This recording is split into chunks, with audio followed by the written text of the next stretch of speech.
iglesia, por favor. Ya está. Bueno, ¿qué tal? Buenas tardes.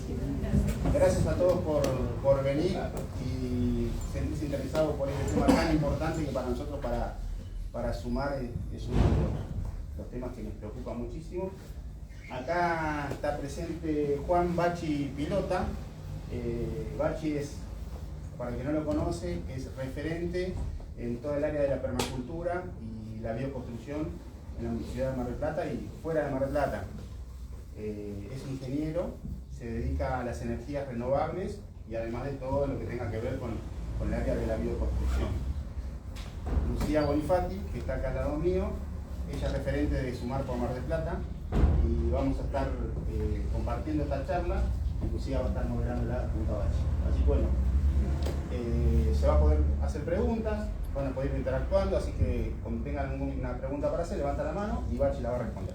Bueno, que lo disfruten. Muchas gracias. Todo me responder. Bueno, muchas gracias por estar y dedicar este tiempo y energía interesándose en estos temas. Espero poder transmitirle todo lo que sé, no me guardo nada, así que en esta experiencia yo hace unos 10 años más o menos que estoy trabajando en lo que es la arquitectura, energía renovable, permacultura, construcción.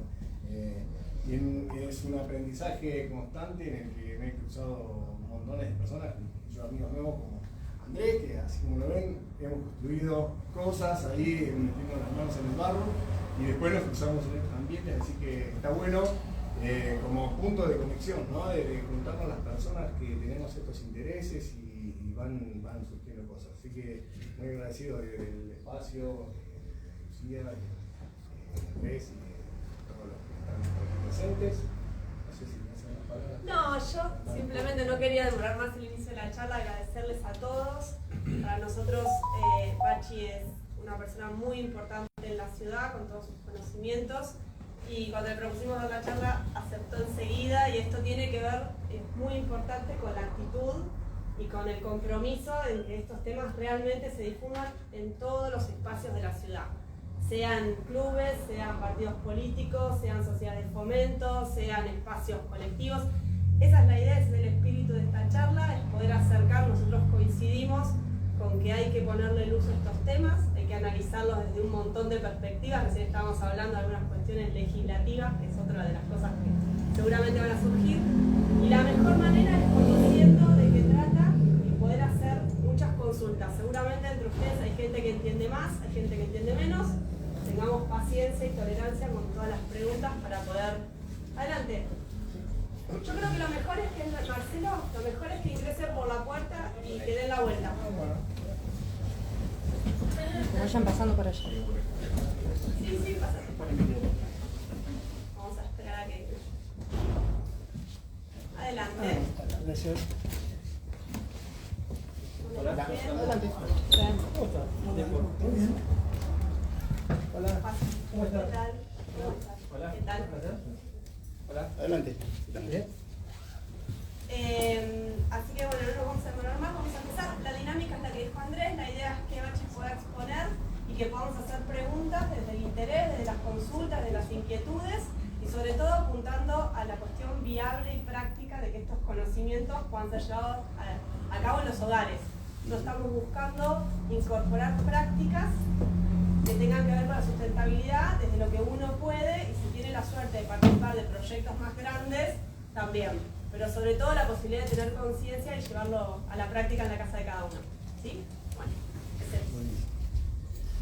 Bueno, el tema es súper amplio, ¿no? Súper amplio, así que por ahí la idea es que yo vaya hablando y el que tiene alguna inquietud al respecto, y si nos vamos por las ramas, está bueno, ¿no? Está bueno irse por las ramas, porque siempre terminamos en un lugar que a alguien le interesa mucho, y hay muchísimas formas en las cuales podemos empezar a hacer pequeñas cositas en nuestras casas, y eso es lo que más me interesa transmitir. A veces me dicen, no, porque viste la batería de grafeno nueva que está desarrollando el Instituto de Massachusetts. Sí, bueno, pero estamos en otra realidad. Eso capaz que dentro de 20 años es interesante. Hoy plantá un tomate en tu casa y comé, y vas a ver que mañana, que este verano vas a tener tomates sin agrotóxicos. ese tomate no necesitó que se traslade gastando un montón de petróleo de un lugar a otro. Hay montones de ventajas que tienen las pequeñas acciones que podemos hacer en nuestras casas, y a veces yo creo que estamos como acostumbrados a minimizarla, o el entorno nos la minimiza, ¿no? Yo separo la basura ahí, pero después la juntan. No sé si la juntan, y además a la persona que está en el predio recibiendo esa bolsa sí le va a hacer la diferencia si vino con la bolsa adecuada o no. Me gustaría como que se lleven después de esta charla, más allá de la pregunta de cuántos paneles tengo que poner, que es la clásica que por ahí me hacen, que se lleven la sensación de que podemos como ciudadanos de a pie hacer un montón de cosas por nosotros, por nuestro entorno, para mejorar nuestro barrio, nuestra cuadra, nuestra ciudad, nuestro país, nuestro planeta, ¿no? Que nos lleguemos esa sensación de que está también en nuestras manos, no solamente en pedir o buscar soluciones en lugares inhóspitos y que venga la batería mágica, o que yo quiero seguir consumiendo todo, entonces lo que necesito es la mega tecnología que me permita seguir en el estado de comodidad que tengo, ¿no? O sea, recién vengo de una charla acá en la biblioteca, que arrancaba a las 6, a las 5:30, por el tema de las petroleras, ¿no? Y la vuelta era esa. ¿Por qué estamos buscando más petróleo? Estamos buscando petróleo en el mar en vez de dar la vuelta. Tenemos que buscar la forma de consumir menos energía, no buscar nuevas maneras de reemplazar las fuentes de energía que tenemos. La vuelta de tuerca es esa, ¿no? Empezar por eso, por analizar nuestros consumos. Y ahí se me ocurre que desde nuestras casas podemos hacer muchas cosas respecto de los residuos, respecto de la energía, respecto de las aguas, respecto del acondicionamiento térmico, y tiene que ver con eso, con la eficiencia energética. Hoy en la charla esa hablábamos de eso. Hay maneras de ser más eficientes en los gastos de energía. En nuestras casas, por ejemplo, entre el 70 y el 80% de la energía que consumimos tiene que ver con aclimatar. Enfriarla en verano, calentarla en invierno. ¿Por qué? Porque en un momento de la historia de la humanidad, que la humanidad venía construyendo sus refugios mirando la naturaleza, ¿no? Diciendo, bueno, a ver, el sol, ¿cómo voy a poner mi casa acá? ¿Cómo recorre el sol el cielo? ¿Cuáles son los vientos predominantes? ¿Cuál es la lluvia que tengo? Y acomodar eso, ¿no? Las aberturas, necesito luz natural, necesito que el sol entre para calentar mi casa. De repente apareció una forma de obtener energía barata, que fue justamente el petróleo, y que nos invitó como una fiesta de no importa nada. No importa el sol, porque total, le meto energía, calefacciono con energía, total, no pasa nada. Hoy nos estamos dando cuenta que estamos viendo las consecuencias de esa fiesta, del derroche de energía, total no importaba nada, y hoy sí importa, ¿no? Hoy vemos los efectos que hay sobre el medio ambiente. Entonces, nos invita esto de las energías renovables y de la sustentabilidad nos invita a mirar nuestros consumos, nuestras costumbres, nuestros hábitos, y ahí hay un montón de cosas que podemos hacer para mejorarlo, ¿no? Desde construcciones nuevas hasta construcciones existentes, porque esa es otra de las situaciones. Bueno, con Andrés construimos una nave tierra, que es una especie de casa ahí muy extrema desde lo sustentable, no se conecta a nada, ni electricidad, ni a gas, ni a agua, obtiene el agua con lluvia, se calefacciona. No sé si conocieron la escuela de la Marchiquita, acá cerca, bueno, ese tipo de construcciones. Y a veces me dicen, sí, bueno, pero yo no puedo, tengo un terreno así, no podés hacer eso, podés adaptar algunos conceptos, podés aprender ¿qué podés hacer? Buscar agua de lluvia, buenísimo, la calidad de agua con la que vas a regar va a ser mejor.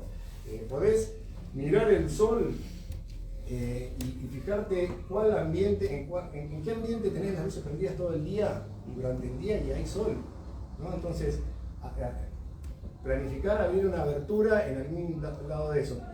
Tenés la puerta principal al sur y tu casa es fría, y claro, porque nunca recibe sol, y estás en un lugar con mucho viento. Entonces, más que recetas es aprender conceptos, ¿no? Buscarle la vuelta a eso. ¿Cómo puedo mejorar mi eficiencia energética o cuán sustentable es mi casa? Y hay cosas que tienen que ver con hacer inversiones económicas y hay otras que tienen que ver con hábitos, ¿no?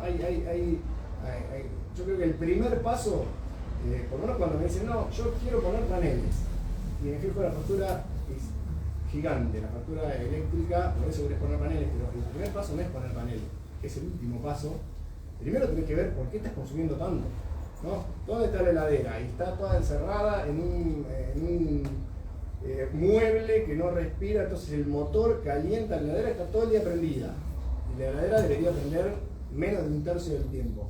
Ahí hacer una ventilación al lugar donde esté la heladera, fíjate si la podés cambiar de lugar. Yo durante un tiempo, para hacer una prueba, tenía mi heladera en el patio. Mi familia no estaba muy contenta, no evitaba el cucharero de dulce de leche, se evitaba, bajó como 2 kilos. Hay que pensar 3 veces antes de la heladera.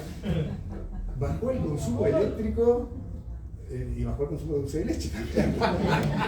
Pero esa sola prueba ahora la tuve que meter, pero en un lugar adecuado, ¿no? Ventilado y no un lugar que le dé el sol. Entonces, esos pequeños tips que parecen muy básicos o que no van a tener resultado, tienen resultados medibles. O sea, si tenemos una forma de medir la energía que estamos gastando, con ese tipo de cosas, por ejemplo, la heladera es uno de los electrodomésticos que más consumen. La ubicación de la heladera es fundamental. O cuando vamos a comprar un electrodoméstico, tenemos que reemplazar algún electrodoméstico.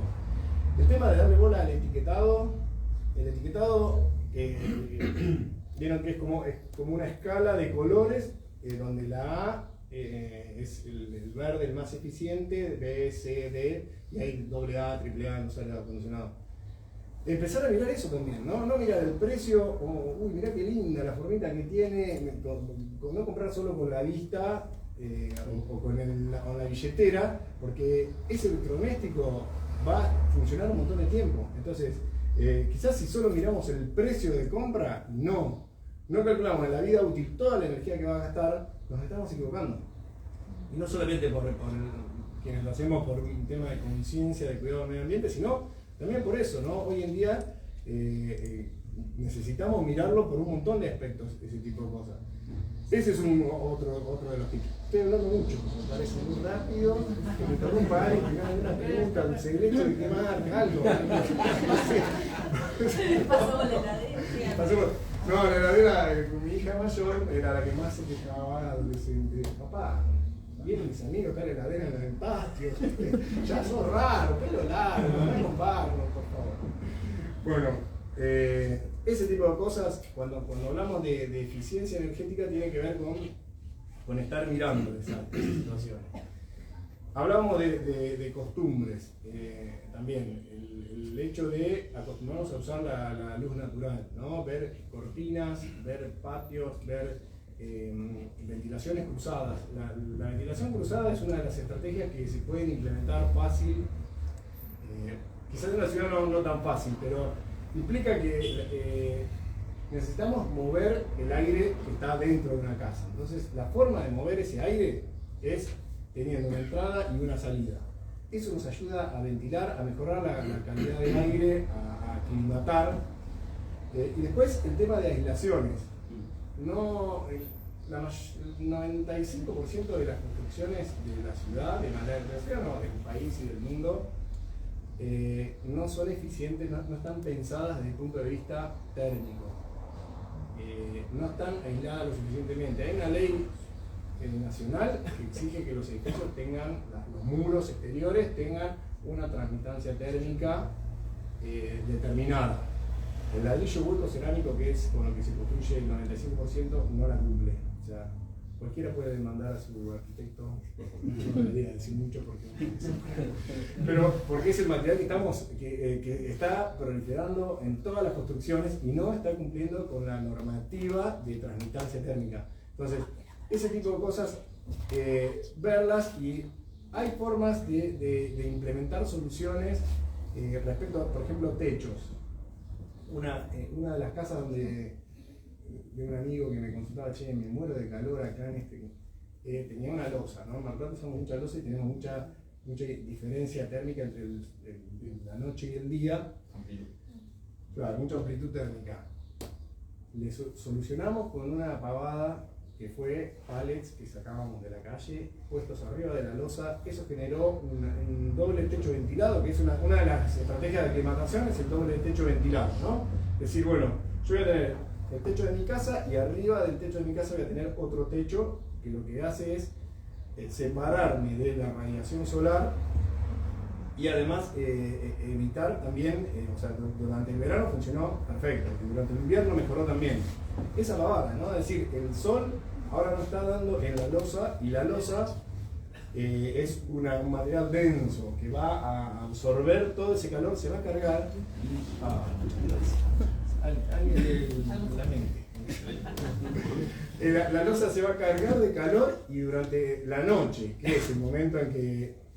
Sí. Si no, no te quería interrumpir, No, eso, termino con ese concepto, de contar eso. Durante el día se recalentaba y durante la noche largaba ese calor hacia adentro de la casa, era peor todavía. Entonces, evitando que todo ese sol diera en la losa, se evitó. Había formas de hacerlo con una estructura y con un techo de chapa o con un techo superior. Hoy dijimos, vamos a probar con pallets. Pusimos todos pallets de forma, los fijamos, cosa que no se pudieran volar ni nada, y con eso mejoró 7 grados la temperatura interior de la casa con esa pavada, ¿no? Con pallets 0 pesos tratados. Si no hay losa y es chapa, ¿se puede usar lo mismo, la misma estrategia? Porque yo me muero de calor ahí arriba ya a esta altura. Es más, cae agua durante la noche, justamente Sí, por la diferencia térmica, por la condensación. Arriba ya a esta altura del año no puede estar el calor que hace. Hay una chapa y no hay mucho espacio después con el machimbre, prácticamente nada, y te morías de la Claro, ahí hay una forma muy fácil de resolverlo. Tenés que aislar, en ese caso, aislar por adentro, no por afuera. Porque sobre la chapa generalmente tiene una inclinación, entonces la losa que realmente es horizontal, es más fácil de resolverlo con pallets o con otros materiales. La chapa lo que tiene, no tiene masa térmica, o sea, no es que va a acumular el calor, pero sí se calienta y lo transmite de inmediato al ambiente. Seguramente de día incluso te morís de calor. En esos casos lo que se puede hacer fácil es aislar por el lado de adentro. Para aislar por el lado de adentro se puede usar materiales aislantes, o sea, podés usar aislantes comerciales o el cartón corrugado es un excelentísimo aislante. Por ejemplo, lo hemos usado en un montón de oportunidades. Obviamente no lo podés dejar del lado adentro, porque si tenés una hija como mí y pongo cartón del lado adentro, te vas a poner la heladera afuera, los cartones. Pero, ¿qué haces? Entre tirantes, los tirantes son los que forman la estructura del techo, ¿no? Generalmente la separación entre tirantes es 55 centímetros, hay algunos techos que son de 50, 60. Una forma fácil de resolverlo es ir calzando los cartones los tirantes que generalmente son de 2 pulgadas por 4 pulgadas. Son 10 centímetros. Si logras poner 10 centímetros de cartón, el cartón corrugado, que es el de las cajas, el que tiene adentro son como dos. Y después tenés que el machimbre sí iría clavado en los mismos tirantes. No es que tenés que hacer una estructura de techo. O sea, tenés que volver a hacer otra estructura, digamos, debajo del tirante. No, claro, no una el... estructura, sino lo que tenés que hacer es revestir nuevamente. Si vos tenés el machimbre por arriba de los tirantes, que es lo que se hace generalmente, o sea, el 99% de los techos tiene el machimbre para que se vean los tirantes. Exacto. Y además porque es fácil. El que hace ese techo, yo he estado haciendo techos de mi casa y obviamente clavar desde abajo es mucho más complicado que clavar desde arriba. Por eso el machimbre va desde arriba, se ven los tirantes. Pero ¿qué pasa? Perdés, para poder poner la aislación arriba del machimbre, ¿no? Entre el machimbre y la chapa, vos tenés que aislarte de la chapa. Sí. Ahí sí tenés que hacer una estructura nueva. Tendrías que sacar todas las chapas, hacer una estructura que tenga espesor y ahí aislar. Lo que hemos hecho en casos similares como el que comentás es aislar de abajo, cartones entre los tirantes y sí machimbre del lado de abajo. Quedan tapados los tirantes. Claro, Quedarían tapados los tirantes. queda tapado los tirantes y queda tapado el aislante, el cartón, el tetrabric es bueno. Si se usa tetrabric también está bueno el lado aluminizado para arriba, porque genera una reflexión también de la onda de calor para arriba. Y el tergopol también es bueno. El tergopol sí, el tergopol está... Poner el cartón que vos decís y tergopol. Ahí, porque si no volver a poner machimbre otra vez. Sí, si lo dejas, mira, yo conozco casi todos los lugares que tiran cosas interesantes. En Mar del Plata siempre me doy una vueltita y hemos hecho un par de techos así. Hay envases que se usan para las vacunas, que es un tergopol muy cuadrados, denso. las heladeras. Claro, y hay un material que es gris, que es un tergopol de alta densidad, que los tiran también y que a la vista parece una placa esa que compras y que vale un montón de plata. Esas las hemos usado y las ponemos a presión entre los machimbres o las fijamos a los mismos tirantes y quedan como revestimiento final. Vas a ver que te va a cambiar, o sea, obviamente es lindo ver la madera del tirante, ¿no? Porque algunas veces... Claro, ¿qué iba a decir? Por acá preguntan, ¿el peso del cartón cómo lo aseguras? Con el mismo revestimiento. Hay formas, si querés, mientras lo vas poniendo para que no se vaya cayendo, puedes poner un tornillo, un clavo a un lado, con una tanza, un hilo, algo que lo sostenga mientras lo vas calzando, y después tenés que revestirlo con algo, o lo tenés que fijar. El último cartón lo clavás o lo fijás, si es este revestimiento, por ejemplo, algo que lo fije al machimbre. El cartón, justamente porque es liviano, y siempre tratar de, si es tergopol, cortarlo a presión, o sea, cortarlo del mismo largo que tenés de separación entre tirantes. Porque vos lo calzás ahí, yo he puesto algunos que no se han caído nunca y no están agarrados con nada, y con la sola presión de haberlos calzado entre los dos tirantes, se quedan. Bien, y dicen, yo pondría entre tirante y tirante placas de Durlock y se verían los tirantes y de que también queda blanco. Sí, es como otro trabajo, y si se ven los tirantes, lo que necesitamos es espesor. La placa de Durlock viene de 11 milímetros y de 9 milímetros, y a veces cuando los aislantes que nos venden en rollos, esos comerciales, tienen algunos 1 centímetro, y la verdad que no aíslan mucho. Es preferible mayor espesor de otro material distinto que los aislantes finitos. Se puede hacer eso si el tirante, por ejemplo, si los tirantes son de 8 pulgadas, que 8 pulgadas son de 20 centímetros, ahí podés aprovechar y hacer una parte del aislante, pero como mínimo 10 centímetros. La navetierra que construimos ahí con Andrés tiene 20 centímetros de aislante, ¿no? Pero pasa el invierno sin calefacción, pasa el verano sin refrigeración, o sea, refrigeración cruzada. Eso depende de nuestras expectativas, de nuestras posibilidades, de nuestras construcciones. La escuela de Mar Chiquita tiene 40 centímetros de aislante. Para eso tiene una estructura, pero esa ya vino diseñada pensando en eso. Entonces tiene una tirantería en un sentido, el aislante, otra tirantería en otro sentido, y aislante entre todos los tirantes, y arriba la chapa trapezoidal. La chapa tiene poliuretano también, la que pusimos allá en Mar Chiquita. La de Mar Chiquita además tiene el adicional, mirá cómo se acuerda, muy bien, tiene como 5 centímetros de esa chapa de poliuretano que viene agarrada Adherido a la chapa ya. a la misma chapa. Claro. Eso se está usando mucho, antes se utilizaba solo en cámaras frigoríficas, los materiales que tienen adosada la chapa, el material poliuretánico. Hoy en día se están usando, en bioconstrucción lo estamos usando muchísimo, y hay otro dato, mucho descarte de ese tipo de materiales en el puerto, en las cámaras frigoríficas, que a veces son complicadas de olor, hay que dejarlas una temporada afuera, pero esos materiales se descartan por un tema de que se van poniendo obsoletos cada 5 años, tienen que sacar la refrigeración porque, ¿qué pasa? Se humedece. Cuando se humedece, el material que se humedece deja de ser tan aislante porque el agua se convierte en el vehículo del calor. Entonces, Cuando se humedecen esos materiales a un determinado año, los sacan y los tiran y los reemplazan porque además no pueden esperar que se sequen. Si tienen tiempo de esperar que se sequen al sol, se pueden reutilizar perfectamente y es mejor, tiene mejor coeficiente de aislación que el termopor y que el termopor de alta densidad y que los materiales, los aislantes. Lana de vidrio. Lana de vidrio, sí, hay un montón de materiales posibles. Les voy a contar lo que puse en mi casa, total es para probar ahí y funcionó, es paja de trigo de tirantes. Lo que estoy haciendo es, ponía cuatro machimbres, por ahí si es muy técnico me avisan si es muy práctico, pero la idea tampoco no, se vayan con idea.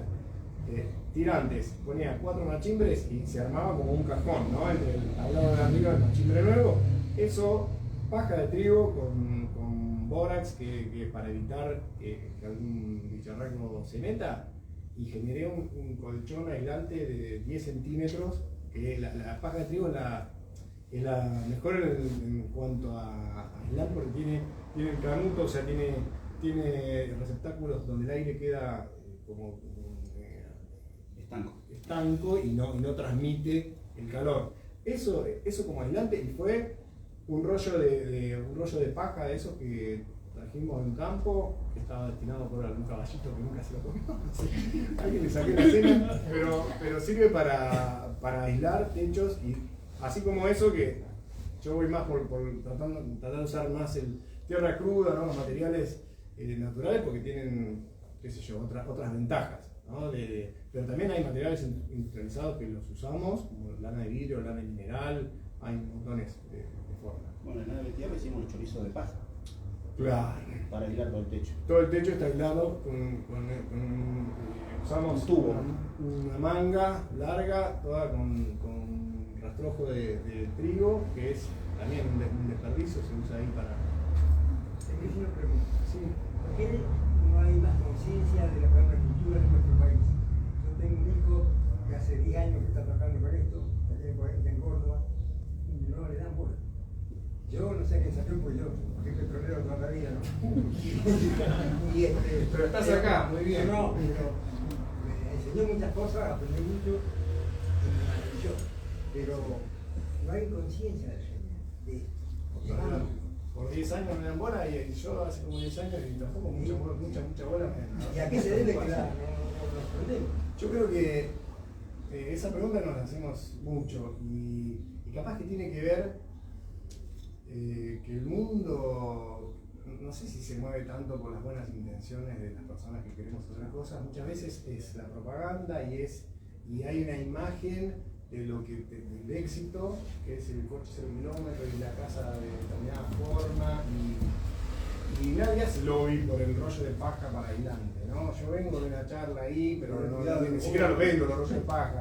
Son como ideas que le vienen bien a las personas, le vienen bien al planeta, pero capaz que a nadie le engrosa la cuenta bancaria. Es la explicación que yo le encuentro. Porque son cosas que funcionan, son cosas que son saludables, que tienen menos energía gris incorporada. La energía gris es lo que en el estudio de la trazabilidad de los elementos es cuánta energía le tuve que poner a esa bolsa de cemento para que llegue a pegar estos ladrillos, ¿no? Se trajo usando energía, se cocinó, se embolsó, se trasladó y viene a tu pared a pegar los ladrillos. O sea, no es solamente el costo que vos tuviste para comprar esa bolsa, sino toda esa energía en todo el caminito. Y después, ¿qué pasó? Un día se demuele y ese escombro es un problema, ¿no? Entonces es como nunca se cierra ese círculo, es como lineal, es un problema que se va incrementando en cada uno de los pasos, gasta más energía, y al final es un problema. En la permacultura lo que tratamos de hacer es justamente buscar que la salida de ese sistema sea la entrada de otro, ¿no? Por eso nos gustan más los materiales naturales. Una casa hecha de barro, que también hay un montón de perjuicios con eso, ¿no? Pero es un material hermoso, es un material fácil de trabajar, es mucho más adecuado para el contacto con las personas, con el cuerpo. Lo pueden trabajar niñas, niños, adultos, viejitas, viejitos. Es una hermosura. O sea, cada vez que se construye con esos materiales pasan se genera, ¿no? Yo siento que como que se regenera ese tejido social que fuimos perdiendo de cada uno en su casita. Más allá de eso, cuando una casa de barro se derrumba, es tierra. Tierra, otra vez, a veces se saca la tierra del lugar, se mezclan cosas, se mejora. Sí, totalmente. A veces es difícil de transmitir, o yo con mi pelo largo a veces como que hippie, venga el barro y ahí saco mi título de ingeniero. Sí, Para el morir. tipo tiene edad. Tiene rasta, imagínate. Bueno, pero Es otro level.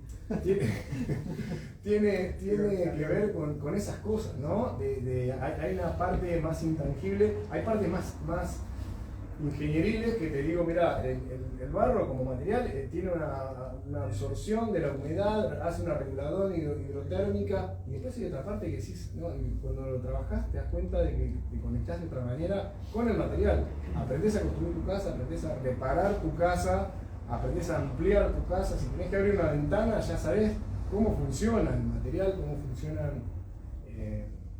Para mí tiene todas esas ventajas. ¿Por qué no es más masivo? Porque el mundo está armado para otras cosas, con otros objetivos.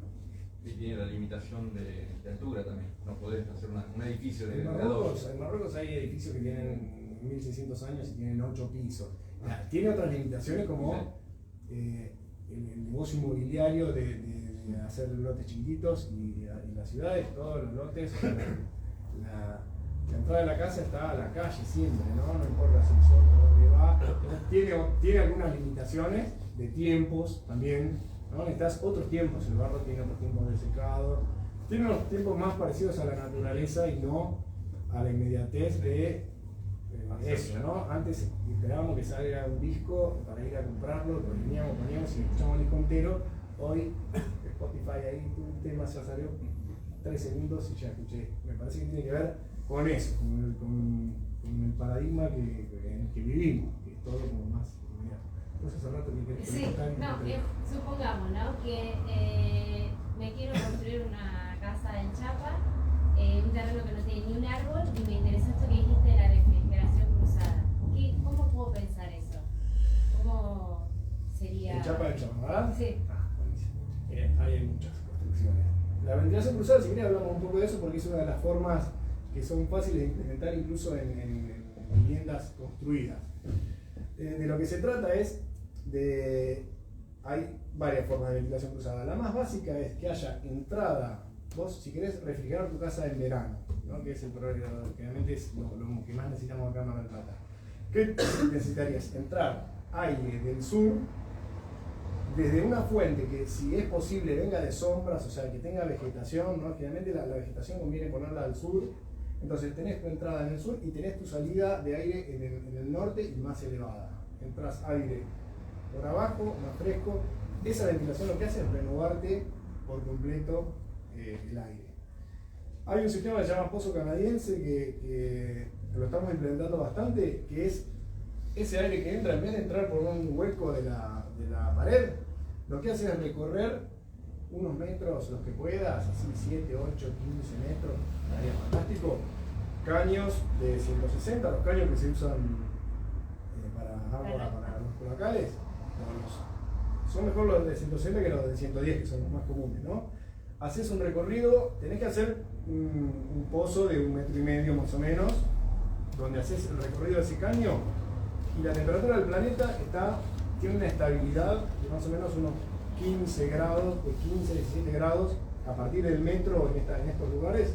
Todo el planeta tiene una temperatura constante, que es una profundidad en la cual la temperatura del suelo no se vio afectada por el aire. Porque vos decís, no, pero en el trópico hace más calor en el suelo. Claro, ese calor se guarda en el primer medio metro. Si te vas más abajo, en el trópico acá, en África, en Siberia, la temperatura es similar, ¿no? Entre 14, 15, 16, 17 grados. Entonces, vos haces entrar aire por el sur, lo haces recorrer por todo ese subsuelo. Y cuando entró a 30 grados, entra a tu casa a 15 grados. Y al revés, se llama pozo canadiense porque se creó en Canadá y lo usaban al revés los canadienses, ¿no? ¿Qué hacían? tenían aire, o sea, querían renovar el aire de su casa. Si renovaban el aire de su casa con un aire a 1 grado, perdían todo el calor y tenían que volver a calefaccionar toda su casa. Entonces, tomaban el aire a 1 grado y lo hacían recorrer por todo ese recorrido de pozos subterráneos y entraba a 15 grados, ¿no? La temperatura de la tierra que rodea el caño se la va transmitiendo al aire. Esa es una de las formas. Después hay otras, si querés sacar el aire caliente, que también son fáciles de implementar. Se llaman chimeneas solares. Con ese nombre así raro, es muy fácil de implementar y es básicamente en algún lado de la casa que si vos tenés mucho calor te va a venir bien, por ejemplo, en tu casa. Si podés hacer un hueco y poner un tubo, también el caño común que se usa para los calefactores, para esos de zinc, con 1 metro, 1,20 m de alto, pintado de negro, eso se transforma en un extractor natural.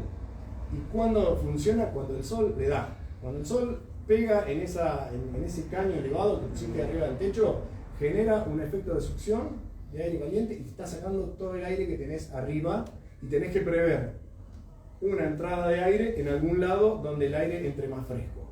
Con eso tenés mejor calidad de aire, tenés como una circulación permanente y es un sistema solar pasivo, o sea, sale el sol, se calienta esa chimenea.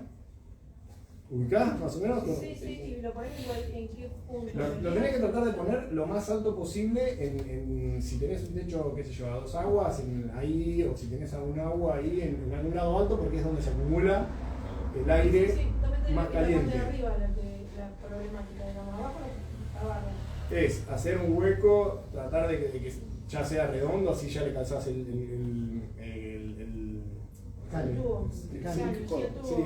codo, pero bueno, cinquería. Se usa la media cinquería que se usa para calefactores y para eso. Lo pintás de negro, tenés que evitar que entre con un sombrero o con algo que entre agua cuando llueve, y eso te va a funcionar como un extractor natural de aire caliente superior.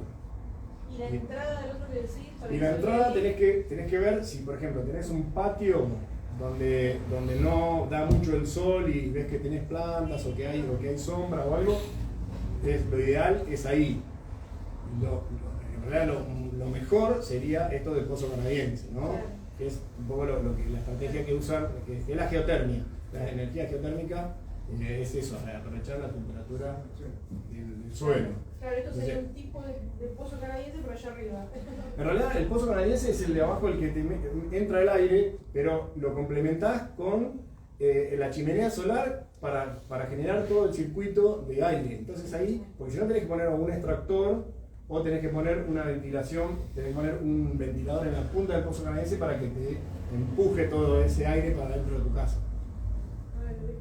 Y si no podés, también la otra es generar ventanas, ¿no? Ventanas, si abrís una ventana al sur y salís de un lugar donde no haya mucho sol, donde haya aire que entre a menor temperatura, y sacar el aire caliente. Es fundamental eso. Y otra de las estrategias es, porque generalmente la estrategia para climatizar es la aislación, ¿no?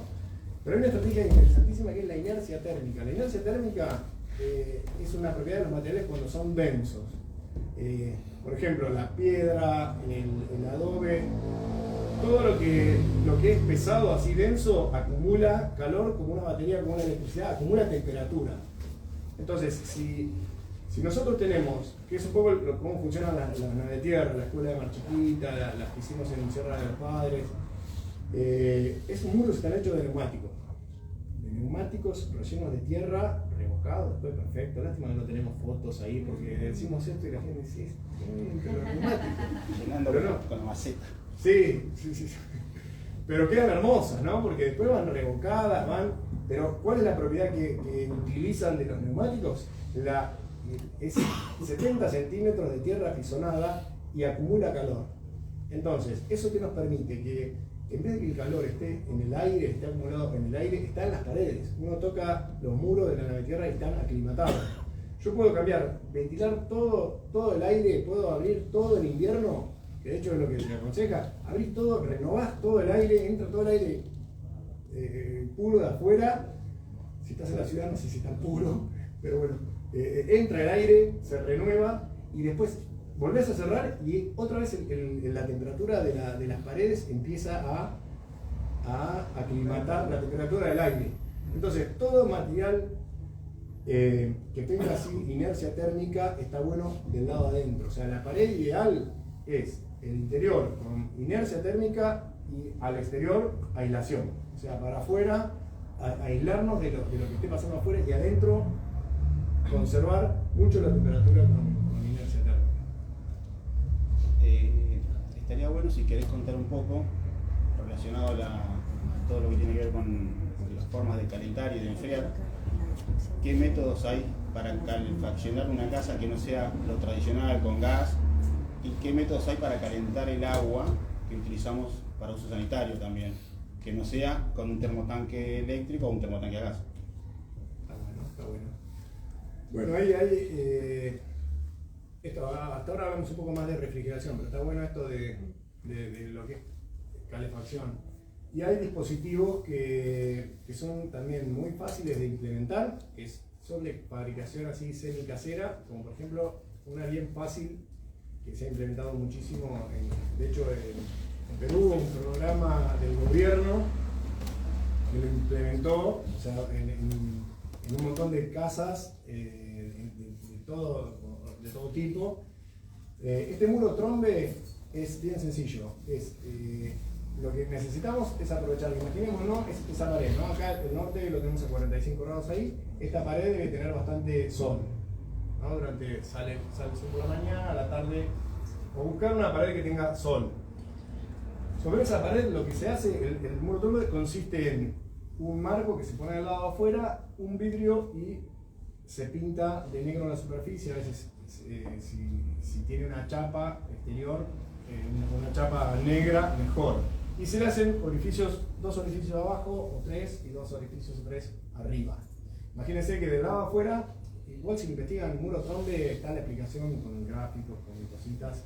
Al que le interese, está bien didáctico, hay muchas formas de implementarlo. Pero eso es solamente un marco de madera. Si lo ven de afuera, parece como que fuera una marquesina, ¿no? Porque es como que falta el póster nomás. Pero, ¿cómo funciona eso?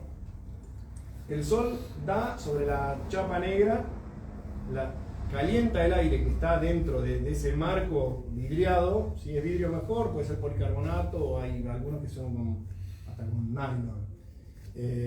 Todo ese calor hace que el aire suba, entra por los orificios de arriba y saca aire frío de abajo. Entonces se genera un circuito por convección. Ese lo hemos hecho un montón, generalmente en viviendas rurales, porque lo que necesita es sol. Para funcionar necesita sol. Y no usa ningún tipo de energía de nada, ¿no? Porque no necesita, es solamente el sol calentando ese aire que queda ahí está, más o menos. Y se genera esa convección. Y o sea, está todo el tiempo haciendo circular el aire, entrando aire frío por abajo y saliendo aire frío por arriba. Para usarlo en verano se utiliza al revés, ¿no? Lo que se hace es, se abre la tapa de arriba, entonces se calienta el aire y se tapan generalmente los huecos de arriba se usan también caños de 110 comunes de esos blancos de cloacas, con las tapas. Entonces en verano no querés que entre el aire caliente que se va a calentar dentro del habitáculo. Entonces se tapan los agujeros de arriba y se abre la tapa del muro. Se busca una forma de que el aire caliente salga. Y lo que hace es extraer aire caliente, porque funciona como esa chimenea. Los de abajo. Claro. Entonces, o los de arriba también se pueden dejar abiertos, depende cómo armes el modelo. Es importante que quede abierto para que sea más grande ese agujero que los que entran. Claro, y en realidad que estén más altos sobre todo, para que muchas veces tienen que estar bien diseñados para poder dejar abiertos los de arriba, porque ese habitáculo va a tener aire caliente, necesitamos que salga. Muchas veces se hace por los costados por un tema de que si no tenés alero te puede entrar agua cuando llueve. ¿Y cuál es el espesor? ¿Cuál es el cálculo? El cálculo es entre 7 y 10 centímetros más o menos de la chapa y el vidrio, o sea que se hace con un tirante común de 2x4 Si buscan, ponen Perú, Murotrombe, el programa estatal, muestra un montón de estadísticas de casas que estaban en lugares, en cerros, o sea, en lugares donde no estaba la ciudad, no había calefacción y la ciudad había crecido así medio desprolijamente, eran unos cerros informales, eran ese tipo de construcciones, donde la gente se calefaccionaba una garrafa, había accidentes, había problemas, y encontraron en esta manera, pero un sol tremendo, bajaron, o sea, tienen estadísticas excelentes de esa implementación, y directamente iba al Estado y construía, entonces ahí a través de capacitaron gente y había equipos de trabajo que se encargaban de eso. ¿Cómo se llama? ¿Qué es Trombe? Trombe. Murotrombe, si buscan Murotrombe, Perú. En Perú está este ejemplo. Después hay muchísimos ejemplos de implementaciones de ese muro y tiene las explicaciones, ahí está. Y eso es, siempre que tengas una pared que te dé el sol, es implementarlo en cualquier lado. Porque hay muchos hechos, van a encontrar seguro si buscan, con latas de aluminio, ¿no? una arriba de la otra, se van ahuecando. Entonces ese es mucho mejor todavía. Son todas latas de aluminio que se van cortando, se van pegando. Eso lo hicimos en Uruguay en 2 escuelas, y incluso los chicos miden la temperatura entrando y saliendo, ponen la mano en el muro, en la parte de arriba del tubo, ¿no? Son, por ejemplo, 10 tubos de 10 latas. Ahí, ¿no? Se forma como un marco ahí. Abajo entra el aire frío, se calienta, el aluminio es un excelente transmisor de la temperatura, entonces se calienta enseguida el aire y le haces la salida del lado de arriba. Ese está buenísimo, lo hicimos a modo educativo porque ponías la mano y sentías el aire caliente y entraba. Es una de las formas en las que se implementa, digamos, un bajo costo, y la lata siempre pintada de negro, ¿no? Siempre recordando eso, el color negro, y incluso si es mate, si no es brillante, es el que más absorbe radiación. Con eso, claro. Son las baldosas también, o sea, las baldosas negras se calientan más que las frías. Eso es otra estrategia. A mí me hiciste acordar de algo.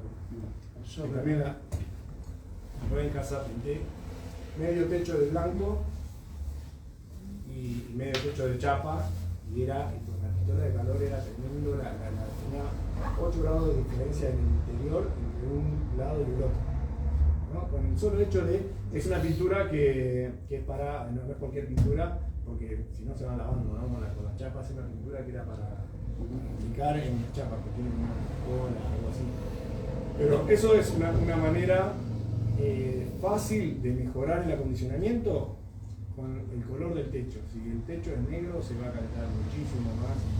Ahí además se mide, ¿no? Se toca. Es una manera ahí de acondicionar. Y el tema del agua, me preguntabas, Andrés, hoy en día son súper, se han popularizado bastante, no sé si tanto acá, se están viendo cada vez más los termotanques solares. Sí. No es algo raro de ver, ¿no? Salimos a la ruta y en lugares donde, sobre todo donde se usa gas envasado o es más complicado, es tecnología que ya tiene muchísimos años que funciona. Van variando, ¿no? el tipo de tecnología que se usa, si son de tubos, si son placa plana. Hay montones de equipos así que funcionan, y hay incluso experimentales o de fabricación casera que funcionan también, ¿no? Lo que pasa con eso es qué expectativas tiene uno sobre el funcionamiento de ese equipo. Los que son caseros no van a tener la misma aislación que los que tienen el tubo vacío, entonces quizás en invierno, con un día nublado, no van a calentar el agua igual porque le falta la aislación, ¿no? Están calentando el agua y el aire mismo lo está enfriando. Pero si lo que pretendemos es tener agua caliente de septiembre a abril, con una de fabricación casera, que hay montones, ¿no? Se genera con 2 botellas PET, esa cámara del tipo de efecto invernadero, se usan unas chapitas.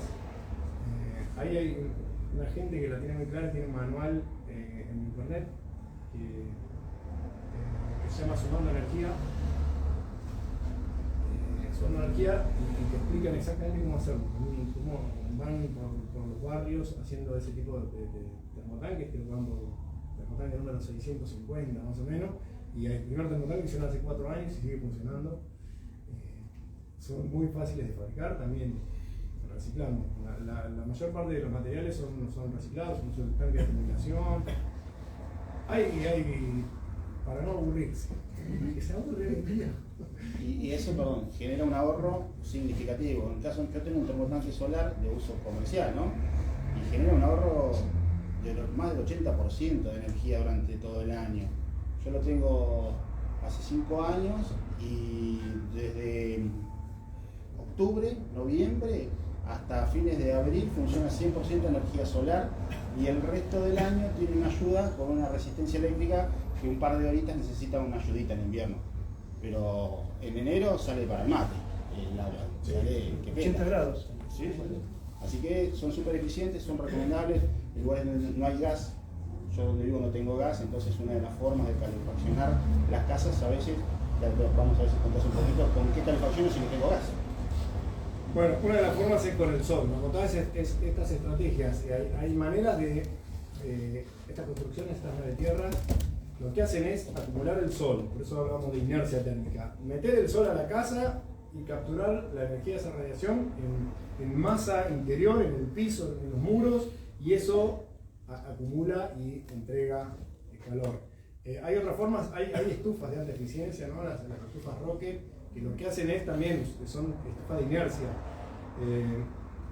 Estamos acostumbrados a que tenemos un calefactor ahí, calienta el aire y después en la salida se da muchísimo del calor para afuera, o los hogares. Los hogares que hay un dicho que te calienta la cara y te enfría la espalda, porque el hogar tira todo el Calor afuera. O sea, el calor se va para afuera y lo que sentís es el calor por radiación en la cara, pero ni siquiera calienta el agua, ni siquiera calienta la masa. Se apagó el hogar y se fue el calor, ¿no? Porque el calor está afuera.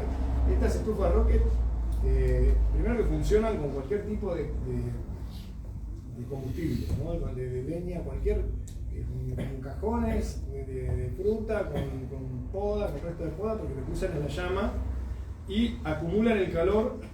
La Rocket, cuando está bien hecha, el tiraje no tiene que sacar aire caliente, ¿no? Ahí el creador de la Rocket lo prueba con la lengua, toca con la lengua y cosas, y el tiraje. Ni humo. Nosotros no nos animamos a matar. Humo tampoco.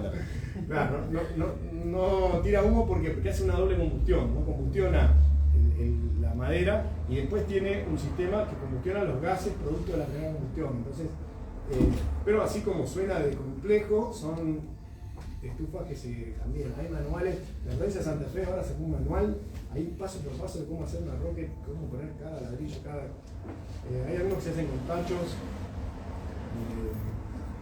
de 200 litros, hay otros que incorporan el horno, que se hacen con ladrillo. Bueno, es una forma de calefacción cuando no tenemos el sol o cuando no tenemos otros recursos disponibles, y eso, el calor queda, o sea, utiliza esa acumulación en la masa térmica. Después hay calefacción solar, así como el termo que tiene sí. Hay para cocción, hay hornos solares, o sea, hay un montón de dispositivos que funcionan. Hay algunos que se hacen con tipo unos tubos, hay unos termitos que hacemos a veces en las escuelas, que se hacen con una botella PET y bueno, está buenísimo, es una lata de aluminio con una botella PET afuera que hace el efecto invernadero y se hace como un hexágono con material reflectante, se pone al sol. En un momento en una escuela había un emprendimiento, se llamaba el chico para ir a meternos a la playa porque ponías ahí y tenías medio litro, después se volcaron, pero creo que se hicieron para ellos. Esos dispositivos funcionan, obviamente funcionan en verano, pero te calentaba el agua para un mate a 80 grados en 45 minutos, con el solo hecho de estar al sol. Entonces, Perdón, ¿botella PET qué sería? La botella de gaseosa, el PET del plástico. Con respecto a la Rocket, en comparación con la estufa rusa, ¿qué rendimiento tiene? ¿O cuál de las dos tiene mejor rendimiento? En realidad, Las dos son muy buenas y dependen del uso que le vayas a dar. La estufa rusa también es una estufa de inercia térmica y el beneficio, bueno, esto es un PET, pero un ladrillo lleno de cosas, en este caso, si él necesita, Andrés tiene mucho. Ese PET. Pero, o sea, el envase. El envase. El envase, Claro, sí. sí, pero pensé que era una específica. No, cualquier envase sí. La rusa lo que tiene es que carga mayor cantidad de leña, entonces, y es toda de ladrillo. Empieza a tirar calor al ambiente mucho más tarde, entonces depende mucho de las costumbres que tengas vos. Si llegas a trabajar y tenés calor instantáneo, la rusa no te sirve, porque la rusa la tenés que prender, tiene que calentar toda la masa de la estufa rusa y recién ahí después entrega calor al ambiente. Si estás todo el día en tu casa, por ahí sí es más eficiente, porque requiere menos atención. O sea, la cargas con leña, tiene una puerta, cerrar la puerta ahí y está buenísimo. Generalmente se hace se hace Claro, algo. pero generalmente yo hice una a mediados de este año. ¿Una rusa? Sí, mi pareja tiene un campo y tiene una casa en un nivel de campo y así que no irse. Y lo que nos dio fue para hacer una estufa rusa. Pero sí, teníamos este tema, que tardaba por ahí 4 horas por lo menos en tomar temperatura, en empezar a aclimatar la casa. Después, sí, dura un montón, pero tenía la duda con el tema de la Rocket. La Rocket, la eficiencia más que nada. En eficiencia, lo que tiene también, la rusa no funciona con cualquier leña. La rusa tienes que ponerle leña, ¿no? La Rocket es como más guerrera porque cualquier cosa le pones y te entrega calor inmediato. Ahí. Se usa el tacho de 200 litros, entonces la prendiste y al rato ya está tirando calor al ambiente porque tiene una transmisión directa, tiene una torre y está el aire a 600 grados ahí transmitiéndose al ambiente a través del tacho de 200. Y es más barata de hacer también, porque se hace con el tacho ese de 200 que lo compras en Publicentro, sin eso. Y realmente se hace la torreta con usa mucho menos ladrillo y no necesita herrería. En la rusa, sí, la puerta, o sea, Sí. Perdón, acá preguntan las chicas qué es una estufa rusa porque no saben. ¿Qué es son una estufa estufas. rusa? Muy bien. Pregunta, ¿querés más agua? Sí. Dale. Mientras tanto, Son estufas que se construyen. Por ejemplo, si acá quisiéramos hacer una estufa rusa, imagínate que hay que construir con ladrillos o con adobes, entonces si son adobes o ladrillos crudos, toda una estructura ahí grandota. Muchas veces se aprovecha una parte para hacer como un banco mismo y como si fuera un hogar, pero construido adentro de la casa, no para el lado de afuera, porque lo que queremos calentar es adentro.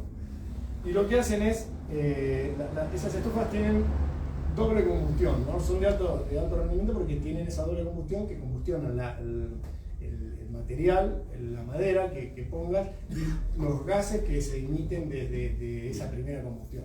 Entonces, usás mucho más todo el poder calórico que tiene la madera. No es como un hogar común que vos tenés la madera ahí y los gases se van afuera y ves la chimenea con el humito. En la Rocket, cuando la prendés, aparece el humito y después no aparece más el humito porque ¿qué hizo? Quemó todos los gases. Pero visualmente, para que se den las Rockets y las rusas, lo que tienen son eso en común, ¿no? Son estufas de alta eficiencia. Las Rockets son como más, generalmente se hacen más bancos, o sea, son más redondeadas. La rusa ya viene más cuadrada, más armada y más determinada como tiene que ser, ¿no? como están en los planos. Si pones estufa Rocket, estufa rusa, te vas a poder pasar un año mirando. Y hay unas cosas hermosas, ¿no? Hay gente que hace camas y que hace el recorrido por la rusa y pone el colchón arriba, en el bolsón, vimos una de esas. Bueno, acá en el América Libre, en el centro este, hay una estufa Rocket con un tacho. Está pobre, bastante castigada, pero tiene un banco como de todo el ancho de la América Libre, que son como 10 metros. Entonces, el recorrido de los gases va por todo ese banco y se calienta el banco. Es un banco de barro. Te voy a preguntar eso, si eso también calefacciona o queda solo en el material del banco. ¿Emana calor? En realidad, lo que emana calor es el banco. Sí. La prendés y a los 20 minutos te sentaste y después estás buscando algún almohadoncito porque calienta. Pero son de las mejores siestas que he dormido en mi vida. Un banco de eso. Es el banco el que irradia, se calienta el banco y ese calor se lo transmite al aire y al ambiente. Y después sigue su recorrido y tiene una salida, y esa es la salida que hablamos, que ese aire ya debería haber dejado todo el calor en el ambiente, ¿no? en esa masa, para que cuando salga haya menos pérdida de temperatura. Igual hay que explicarlo a veces en poner Google, Sí. rusa, y te vas a enamorar ahí de las cosas del rock. Muchas gracias. Bachi, Claro, el INTA hizo planos de la rusa, de la Sahara, tiene varias estufas, sí. El INTA. Y el INTA también hizo, tiene un modelo que se llama Sahara. Está bueno, le han metido bastante, han hecho mediciones de gases de salida, ¿no? Tiene un montón de consejos para hacerlo en lugares públicos, para protegerlo. Porque eso del tacho, por ejemplo, se calienta el tacho y te tira el calor inmediato. Si hay chicos, lo primero que hacen es ir a tocar el tacho, entonces tenés que protegerlo con un alambre o lo revocás y dejás expuesto el metal solamente en lugares donde sepas que nadie va a ir a tocar. Después aprende, ¿no? algunas le ponen una malla de alambre, todos rellenos con piedra, Claro. tiene más masa térmica también. Todo lo que sea denso y que pueda colectar el calor para devolverlo al ambiente sirve. La piedra, por ejemplo, vos le pones todo alrededor del tacho, todo piedras, esos pochones tipo de río que quedan muy bonitos y te junta el calor también ahí adentro. Y evita que los nenes se queden. Si querés, seguramente muchos que les va a interesar, que han venido por eso, contar un poco de la energía solar. Claro. Energía solar para utilizarla como electricidad. Sí, porque estuvimos hablando de energía solar, ¿no? En realidad, el sol. ¿Cómo la mi Dios. junto, la energía del sol, cómo la junto, cómo la guardo y cómo la utilizo? Claro, porque cuando hablamos de energía, esto de aprovechar el calor del sol también es energía del sol. Cuando hablamos de energía eólica, son masas de aire que se mueven porque se calientan en un lado y se enfrían en el otro. Cuando hablamos de petróleo, hablamos del sol convirtiendo desechos orgánicos por un montón de miles de años allá abajo. Entonces, como que todo es energía solar, pero hay una forma que ahora está muy en auge, que es la solar fotovoltaica. ¿De qué se trata? De los paneles solares que convierten la radiación solar en electricidad directamente. Eso es una tecnología que tiene como 40 años, ¿no? que se está difundiendo y se está haciendo masiva, y ahora lo que nos está permitiendo una ley nacional de hace un par de años y la provincia adhirió ahora hace unos cuantos meses, es evitar el uso de las baterías, que por ahí es el elemento más contaminante y también más caro. Entonces, hoy en día podemos poner esos paneles en nuestros techos y usar la energía que generan, y la energía que generan y no usamos, inyectarla a la red y con eso tener crédito en energía para usar en la noche o en los momentos en que no tenemos. Eso ya es una realidad hace un tiempo. Eso se usa en Europa. ¿Eh? En Europa Se usó mucho. La escuela sustentable lo está haciendo. La escuela sustentable Tiene batería. Esa la instalamos entonces. Sí. Esa tiene batería, ¿por qué? Porque tiene un pequeño banco de batería por si se corta la luz, para durante la noche, si hay un evento o algo, y para que sea demostrativo. Pero hay montones. Bueno, acá a 3 cuadras estamos instalando 72 paneles solares en el Sindicato de Empleados de Comercio. Ahora, hace poco, vamos a terminar en la semana que viene o 15 días. Son 72 paneles solares en las 3 azoteas del edificio. Son paneles de 500 watts que miden 2 metros por 1 metro. Y una de las instalaciones, un edificio tenía una terraza, que es como otro uso de la energía solar también, una terraza que se morían de calor, que tenían una parrillita ahí y ahí no salía nadie porque se morían de calor. Le digo, ponemos los paneles y vamos a una pérgola, y ahora, o sea, usamos los paneles con esa doble función, generan energía, le generaron sombra. Estamos contentos con la sombra, la gente que con la energía, porque la energía está contento el contador, que es pago menos, pero la gente está ocupada con eso, ¿no? Y además se vende abajo, bueno, está buena esa. Hoy en día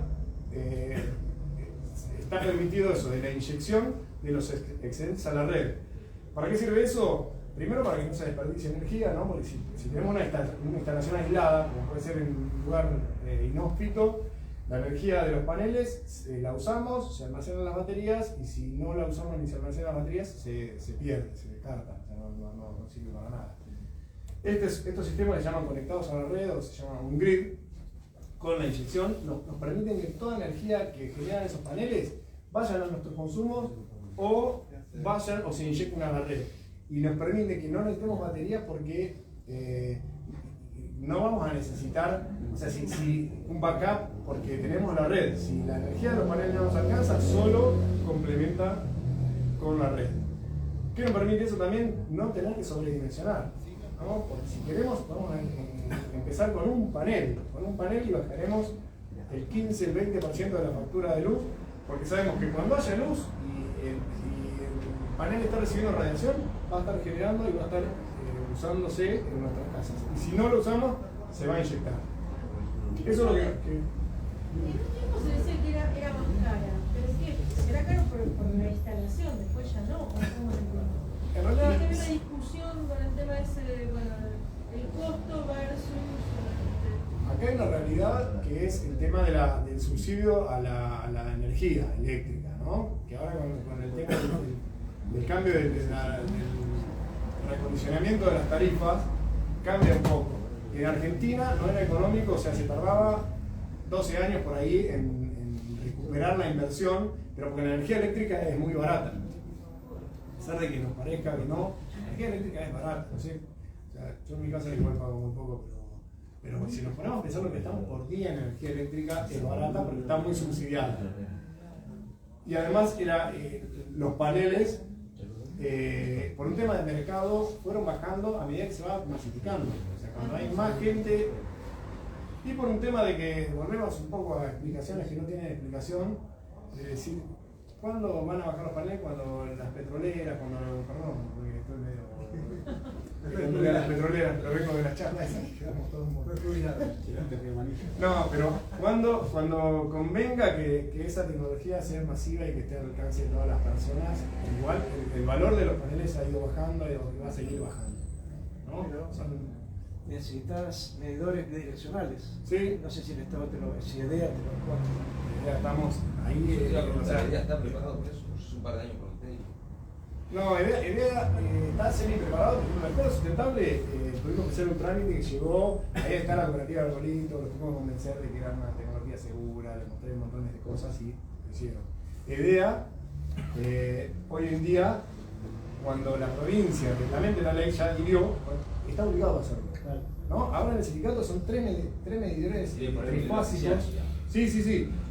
Son 3 medidores trifásicos de 60 kW, ¿no? Lo tiene que venir y cambiar, hicimos el pedido, te piden homologación de qué paneles ponés, qué equipos ponés, miran la instalación y cambian el medidor. ¿Por qué? Porque los medidores que hay actualmente en las casas solo miden la energía en un sentido, de la red hacia la casa. El medidor que se pone ahí se llama bidireccional, mide en los dos sentidos. Recién ahí empieza a ser económicamente más conveniente. Yendo a tu pregunta. Si no tenés eso, no te sirve. Claro. IDEA a veces está como tardando un poquito más de lo que debería, pero le está poniendo un dato. En Camas de Plata no conviene más el aerogenerador, la energía eólica por el viento, porque no tenemos tanto sol como el norte.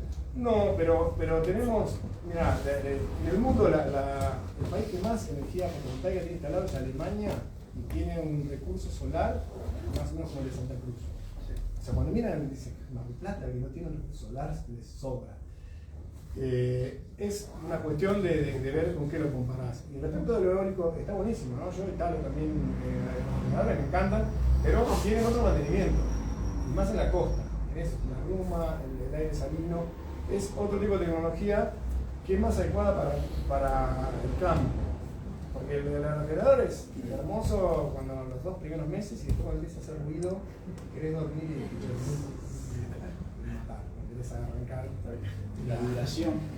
Claro, y tiene otras. Necesita otro espacio, necesita unos 8 metros libres de altura, sin necesidades, sin obstrucciones del viento. Está buenísimo, pero no es tan fácil de instalar a escala hogareña. Y el mismo panel que instalamos, que tengo instalado en mi casa, que estamos instalando en el sindicato, es el mismo panel que se instala en una mega granja fotovoltaica con 50.000 paneles, que como hay en el norte, es el mismo panel, o sea, es la misma tecnología. En cambio, en los eólicos vos ves, los grandes parques eólicos por ahí tienen palas de eólicos de 70 metros, 80 metros, se trasladan en 3 camiones, exigen una obra civil gigante. Entonces, yo como que no soy tan amigo de la escala mega, ¿no? Ya cuando se va a lo mega... No, yo decía los caseros, como para Claro. el Chaparral, que siempre Sí. hay viento, la predominante en el Sí. suroeste, siempre tenés viento. Siempre viendo, sí, sí, está bueno y hay modelos caseros que funcionan. Claro. Volvemos un poco a lo 2 kilowatts. Los más chicos, ya de 500 kilowatts, de 500 watts que funcionan perfecto, son de fabricación casera. Bueno, nosotros hemos dado cursos sobre modelos, hay un modelo que se llama Pivot que está en todo el mundo, es muy fácil de fabricar, funciona, pero tiene eso, ¿no? Tiene unas partes móviles y todo lo que es parte móvil es mantenimiento. Acá el tema del viento, no es que necesitamos mucho viento para el eólico, sino que necesitamos un viento constante y en la misma dirección. Y no es lo que pasa, ¿no? Si el eólico se está orientando todo el tiempo hacia la dirección del viento, tiene desgaste, es como meterse en lo que... En el sur, los vientos suelen romperlos. Claro. Ah, eso iba a preguntar. Los Sí. paneles, ¿qué Los materiales paneles, tienen? los paneles están garantizados, son de vidrio templado. Son vidrio templado y son de silicio, ¿no? Y un marco de aluminio. Vienen garantizados con granizos de 1,5 pulgadas y 2 pulgadas, más o menos. No es que te van a decir, o sea, 2 pulgadas son 5 centímetros, más o menos. Yo no he cambiado ningún panel que se haya quebrado por granizo. Incluso son transitables, o sea, resisten golpes, pero son de vidrio, ¿no? Si uno va y le pega un mazazo, sí lo va a romper. El fabricante te asegura y hace pruebas con bolas de acero que tienen el mismo peso que sería una de granizo, tienen como un protocolo de pruebas ahí y te dicen que no se rompen, están bastante Y la contaminación que deja el panel Y el panel... es difícil de sacar, ¿no? No, el panel se recicla, el material del panel se recicla en un 94% más o menos, porque es vidrio, silicio y aluminio. Cuando llega a la vida útil, que el panel en realidad tiene 30 años de vida útil, pero no significa que a los 30 años dejó de andar. A los 30 años está generando el 90% de lo que, si compras uno de 500 watts, dentro de 30 años va a estar generando 450 watts. ¿No? Para que se den una dimensión, estos que estoy hablando son los que estamos instalando acá, que tienen 2 metros por 1 metro, y 500 watts son, esa lámpara debe ser de 15 watts, más o menos. Entonces el panel está generando 500 watts cada vez que le da el sol, o sea, para iluminación. Y vos usás inverters para eso, ¿no? Sí. ¿Y qué tensión te entrega el panel? Los paneles hay de 24, de 48 volts, de usar continua.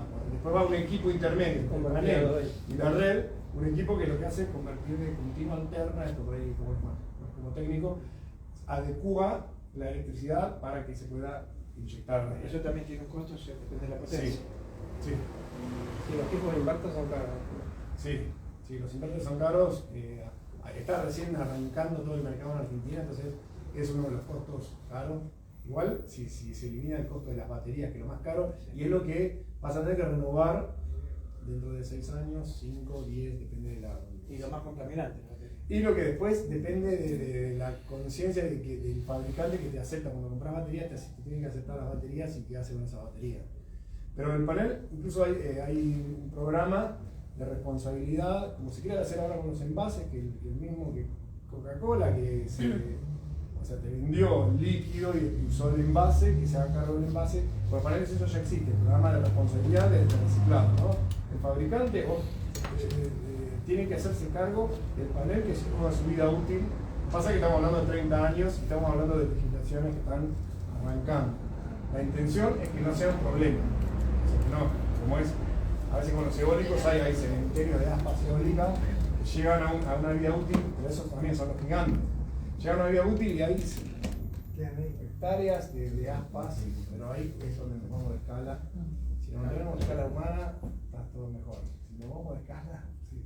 Bachi, digamos, si alguien quisiera en su casa empezar ya, vamos, no está construyendo, no va a hacer las paredes en barro, ¿por dónde, cuáles son las 3, 4, 5 cosas que vos podrías decir, bueno, porque yo lo equiparo recién cuando hablaban de la dificultad, porque no lo pensaba como en la huerta, ¿no? Se me hace que hay otro tipo de prácticas y de hábitos que son son como, o por lo menos es un mito, pero que parecen más fáciles de implementar, de aprender, de ir, de bueno, pongo la tierra acá, le destino un espacio, le doy el sol, lo arriesgo. Y no, bueno, creo que la gran mayoría algo hemos logrado. Sí. Pero lo que digo, o la compostera, ¿no? Bueno, compostar es como un hábito que más o menos es fácil de llevar adelante en una casa, en una familia. Dentro de estos temas, ¿cuáles son esas cosas que...? Yo creo que la respuesta es lo que te interese más. En lo que te interese más vas a investigarlo, vas a ponerlo, instalar un panel y lo que te dé el presupuesto, ¿no? O decir, quiero experimentar en calentar agua con el sol. Buscás que hay modelos de termotanques que los haces con reciclado. Quiero poner un panel, bueno, compras un panel chico que cuesta $200 a dólar oficial. Por suerte los paneles de los pocos que todavía se compra a dólar oficial. ¿Los chicos de cuántos son? ¿De 2 metros por uno? No, esos son los grandes. No, hay paneles de chiquitos así, como para jugar, que son de 10 watts. Y de ahí tenés de 20, de 50, de reflectores de luz. Yo tengo de las luces de las noche, lucecitas esas, claro. tengo de las guirnaldas de esos, tengo con paneles en la terraza y son impresionantes. Sí. Bueno, para ahorrar energía en una casa es lo más fácil de implementar, es la domótica. Sí, que no exige hablamos otra, es fácil, pero por ahí exige otro tipo de inversión, ¿no? La domótica es que se abran, se cierran las No por confort, por ahorro de energía. Claro, sí, me parece que tiene un costo. A mí a veces, cuando dicen, no, la casa inteligente, no sé, en un determinado barrio, si es una casa inteligente cuesta $2 millones y abren las ventanas, cierran las ventanas. No, por eso es confort. Yo creo que la inteligencia está en otro tipo de tecnología. No, está bueno también. Yo como ingeniero me llama la atención, ¿no? Los servos que abran, cierren cosas, midan, ponen sensores, pero son cosas que están, que son muy difíciles de replicar, ¿no? Se pueden, esa casa cuesta $500.000, entonces, ¿cómo hacemos para que eso se pueda, para que con esos cambios hagamos un cambio en el planeta? Si lo pueden hacer 10 personas en todo el país. Hay domótica que está bueno para medir y para mejorar, ¿no? Eso, pero a veces cuando se va tan a lo tecnológico, más que yo vengo del palo tecnológico, como que se pierde eso, ¿no? Para mí una pared inteligente es una pared que acumula calor, que suelta el calor y que no gastó ninguna energía, ¿no? Y que no tenés que llamar si se descompone al service y que venga y que te cobre. Entonces, está bueno siempre y cuando lo puedas, muchas veces si sos autodidacta o si entendés de eso y le metés, para mí está buenísimo el tema de la domótica. No sé si saben lo que es la domótica, pero es eso, ¿no? Es como automatizar tu casa para que si hace calor, ¿no? Te pusiste así, te pusiste mal, ¿no? No te quise pinchar la domótica. Corta la luz y quedas aislado. No, y bueno, el creador de la nave tierras, en un momento Reynolds se enfrenta al Estado yankee, ¿no? Que le quiere sacar su licencia de arquitecto porque dice, tus edificios no cumplen con la norma que tiene que estar la temperatura entre 18 y 21 grados ante cualquier condición. Entonces, bueno, tiene todo un juicio y lo que dice es, bueno, pero si se corta, justo hubo un problema de un tema de energía y uno de los edificios que cumplía, estos todos acristalados que tienen 30 pisos, se cortó la energía y el edificio ese se cocinó. O sea, se subió a 40 grados en un rato, se tuvo que desalojar y gracias a eso le dieron como bola en el sentido de decir, para mis casas están entre los 15 y los 24 grados. Nadie se muere ahí, nadie se muere y no hay problema si no hay electricidad. De hecho, se construyen aisladas, la verdad, ¿no? Entonces, depende de qué. O sea, ¿cómo haces para mantener esos 18 a 21 grados que te exige la legislación? Un montón de dependencias de energía. Son legislaciones ahí adictas a la energía. Donde le cortás el gas, le cortás las casas comunes, cualquier servicio. Hoy nos quedamos sin agua, nos quedamos sin gas. No hablamos de agua de lluvia que vos tenés ahí, lo podés contar vos, el agua de lluvia. Eso es algo directo de implementar, ¿no? Todos tenemos techos, hay formas de hacer filtro, ponen filtro de agua de lluvia y hay filtros de primeras aguas que son cuando llueve, baja el agua, lava el techo y llena un lugar y después va a regular. Esa agua la usamos para riego, la usamos para lavar. Aguas grises. No, eso es recolección de agua lluvia. La agua grises es después que la usás. Claro. Comienza con la recolección. nivel. Y lo filtrás. Claro, las naves tierra, por ejemplo, Pero eso la de no Mar son Chiquita, potables. la Escuela Sustentable de Mar Chiquita, permiso, me acerco. La Escuela de Mar Chiquita, sí, lo que hace es colecta con el techo, tiene una gran superficie plana de chapa, todo el agua que cae de lluvia se colecta en cisternas que están del lado de atrás, son cisternas muy grandes en ese caso porque tiene que estar dimensionada a la medida del techo. Y en el régimen de lluvia que tenemos en esta zona de la Argentina, tiene que estar dimensionado para eso. Si vos construís en un lugar donde llueve muy poco, como el desierto de Atacama, por ejemplo, que él estuvo trabajando, construyendo una nave de tierra, ahí prácticamente no hace falta porque no llueve. Bueno, pero acá, esa agua que cae se colecta en cisternas con un filtro primario que lo que hace básicamente es como hacer cuenta que un colador, viene el agua, cae el agua con hojas, con ramas, con caca de pájaros, esa agua pasa por ese filtro primario, queda ahí todo retenido, después cada tanto hay que hacer un mantenimiento de limpieza, el agua baja a las cisternas y se va acumulando. Esa agua después es utilizada para el consumo. ¿Cómo la usás? Tiene un módulo bastante tecnológico en este caso, ¿no? Porque tiene un módulo que hace que las aguas son filtradas y utilizadas de distintas formas. Por ejemplo, en la escuela sustentable se utiliza el agua para el lavado de las manos, en las bachas de los baños, los niños van y se lavan las manos con esa agua.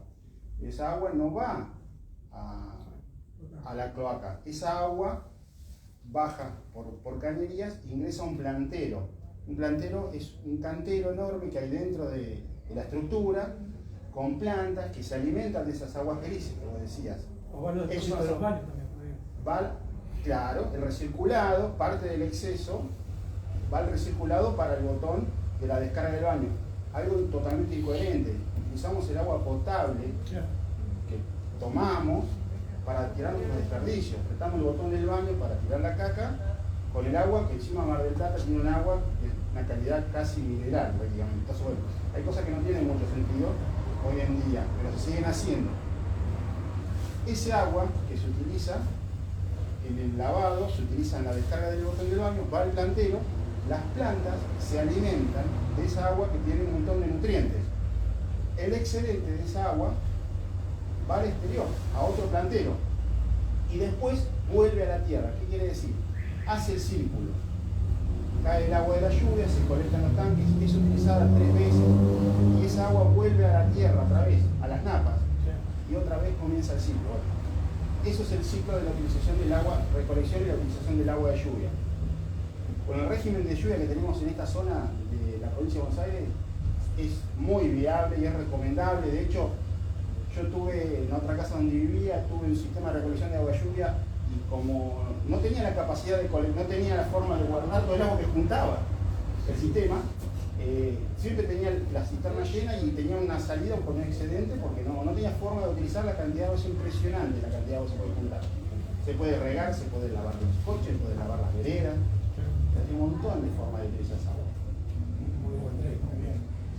Y por ahí a tu pregunta, el agua potable, cuando es potable, pasa a través de 2 filtros y va a una canilla especial. Si le preguntás a cualquiera de las chicas y los niños que van a la escuela, te van a decir, esta canilla puedes tomar y solamente se potabiliza el agua que va a ser para consumo.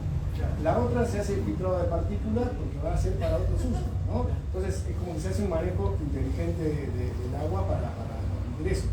Y las aguas grises, que son las jabonosas, se aprovechan para el crecimiento de plantas. ¿No? Toda la huerta tiene un riego subterráneo, no desde las raíces, no desde la superficie. Y en ese pasante es microgoteo. No es microgoteo, es la celda botánica. La celda botánica, que es una zanja impermeabilizada, va con piedras grandes abajo, piedras más chiquitas, arena y tierra. Entonces la circulación de agua se hace por las piedras. Y por capilaridad sube, moja la arena y mantiene húmeda la tierra y circula, se pone una bombita solar que cuando da el sol lo que hace es mover el agua para evitar que se estanque.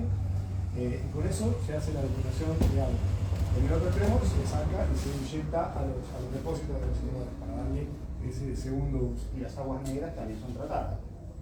Y ya lo filtrás con las piedras, entonces ya lo filtrás. Claro. Las aguas negras también son tratadas y utilizadas en otros planteros exteriores. Y las aguas negras son las del inodoro.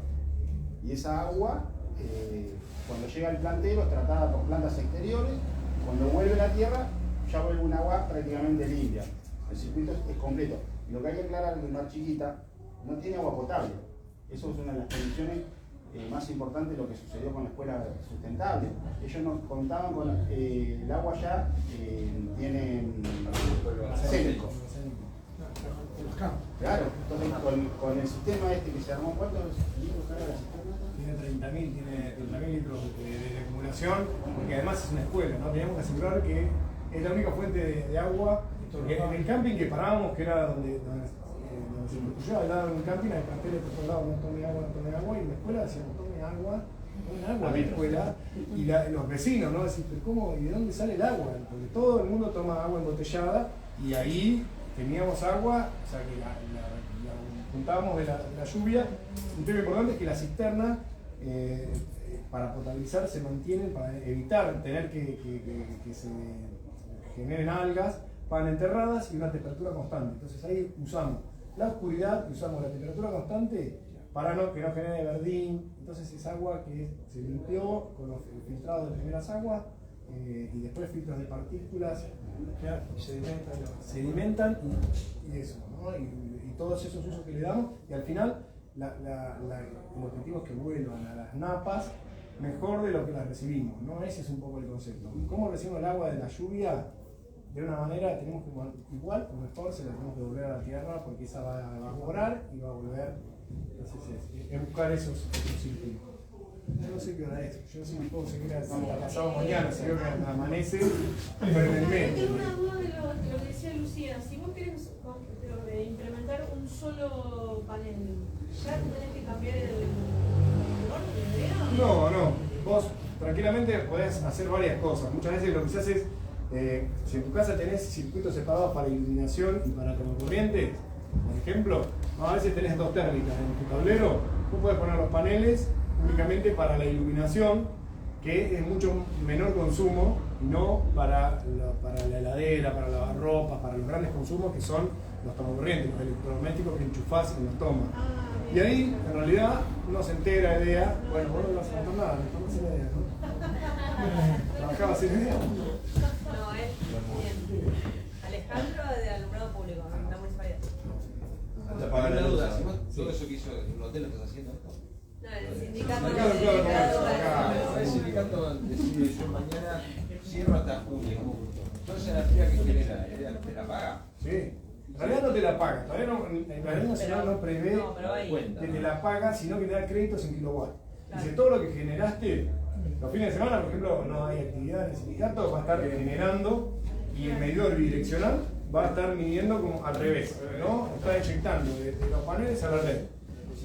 Después, durante el día o durante el invierno, que hay menos sol y hay más necesidad de iluminación y todo, va a estar al revés, va a estar el medidor que está y hace esa compensación. Hoy en día hay países que sí te pagan la energía, o sea que te vas de vacaciones y te llega el cheque de la empresa de energía porque no consumiste nada y entregaste a la red y te paga en efectivo. Hoy en día en Argentina la ley no contempla eso, pero bueno, es un paso posterior que quizás en algún momento se pueda dar. Pero tenés que escribir en kilowatts. No sé si te contesté a vos. Sí, perfecto. Y la pregunta que me quedó, y no te molesto más de mi parte, cuando contaste el ecoladrillo, porque yo antes los entregaba a las escuelas y demás que ellos tenían proyectos. De hace un tiempo a esta parte no tengo a quién entregarlos. ¿Sí? ¿Vos tenés? Porque acá recibimos. A mí, acá estamos puntuales. Estamos buscándole un buen y la verdad que me da cosa, yo saco mi bolsa de reciclado todas las semanas y me da cosa tener que poner las bolsas con residuos que podrían ir ahí adentro. Acá lo podés traer, nosotros somos punto de acopio. Bien. De lunes a viernes, de 13 a 17 horas hay personas que te las van a recibir. Bien. Porque no hay, yo veo que de mi parte, no sé si no hay manera de bajar, de reducir el consumo en ese sentido, porque viene todo envasado en lo que va después ahí adentro de eso. Porque para la mayoría, el 95% de las cosas. Todo es un poquito más difícil. pero se puede. Yo cuando voy a la dietética con el tupper me dice, el loco del tupper, y me ponen Sí, pero hay un montón de cosas. la avena en el tupper. No, más vale. Te digo que es todo más difícil. Es todo más difícil porque te empiezan a mirar raro. ¿Dónde vas? Si vas a una dietética a comprar avena, lentejas, qué sé yo, si vas podés ir con envases y te lo, en vez de darte bolsa y bolsita, y tratar de a poquito ir consumiendo menos lo que tiene mucho packaging, ¿no? A veces viene. El otro día mostraron una foto de unas bananas que las pelaban y las metían en bandejita con film. Sí, bandejita con film, la banana pelada. Digo, es el colmo de encerrada al vacío. Entonces ya habría si no tenías que ni pelar la banana. Es tratar de ese tipo de cosas. Si las evitamos consumir, alguien en algún momento va a decir, che, esto no funciona más. Es La mejor prueba de eso fue los supermercados, que cuando dejaron de entregar las bolsas no pasó nada, era un exceso, te daban la compra del supermercado con la cantidad de bolsas que quisieras, y hoy que se cobran, claramente la gente se lleva muchísimas menos las que necesita, y a veces ni siquiera eso, va con su propia bolsa. La ecobolsa lleva la bolsa. Sí, y es mejor. Y es un poquito más enrosque, porque tenés que traer tu bolsa de tu casa, tenés que traer el tupper, tenés Pero se que... puede hacer. Yo intento reciclar todo lo que puedo, incluso hago compostaje. Que vivo en un lugar chiquito, es medio complicado a veces porque a veces sale un olorcito raro, pero bueno. Sí, es agarrar la vuelta. El compost hay que hacerse amigo, ¿Hay alguna pregunta? Antes de que termines, Sí. Bachi, te me vas a ir. Me gustó mucho cuando empezaste, cuando hiciste el comentario de la heladera, de tu casa y eso. Mi sueño sería tener una nave de tierra, me encantaría, pero bueno, vivo acá a la vuelta en un PH de 42 metros cuadrados, no puedo mudarme a una nave de tierra.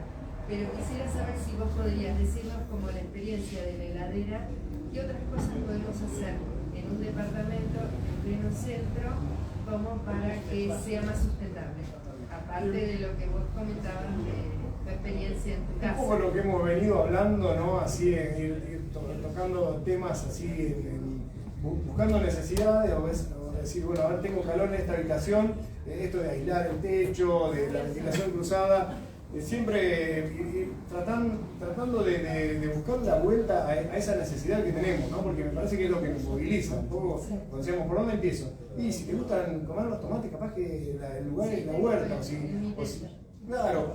si lo que te mueve es un poco el tema de energía y de paneles, te tiene que interesar y te tiene que resolver algo. Bueno, yo funciono a curiosidad, yo toda mi vida fui curioso ahí de desarmar y armar, y por eso estudié ingeniería, porque quería, recuerdo decir, ¿cómo un teléfono apretaba? La persona que hacía el teléfono, está acá y sale en China, eso es la magia de hoy, ¿no? Quiero saber cómo pasa eso. Y es la curiosidad lo que te va a llevar a eso, decir, bueno, ¿qué estoy necesitando? Quiero bajar mi factura de eléctrica, me fijo, a ver, puedo aprovechar más luz natural, tengo una lamparita de las viejas, puedo poner LED, en la heladera puedo mejorarle esa condición, o eso, si la heladera está muy cargada o muy descargada, funciona mal. Tiene que tener como mejor funciona con una carga media. Si no soy de guardar muchas cosas en la heladera, por ahí botellas con agua que acumulen esa temperatura, entonces cuando abro, tratar de no abrir todo el tiempo, no abrir y rascarme a ver qué tengo ganas de comer. No. Si abro y adentro hay material, aunque sea eso, botellas con agua, llenándola, va a funcionar mejor que si no hay nada. Esos pequeños tips y cosas que ¿Hay alguien en Mar del Plata que se ocupe de hacer estos sistemas para poder juntar el agua o algo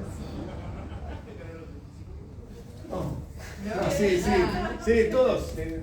Acá yo soy parte de Cooperativa Caminantes y trabajamos en la construcción de esto, no específicamente en eso, pero sí damos asesoramiento y es un poco, es como que es muy a medida de cada lugar, ¿no? Bien, pero hay gente que sí se puede contratar para sí, que te ayude y eso, caminar. Pasamos el chivo. Yo quiero armar algo así sustentable. Y mis hijos estudian gestión ambiental, yo soy química igual, soy un poco con la física, con la... No tuve estudio de materiales.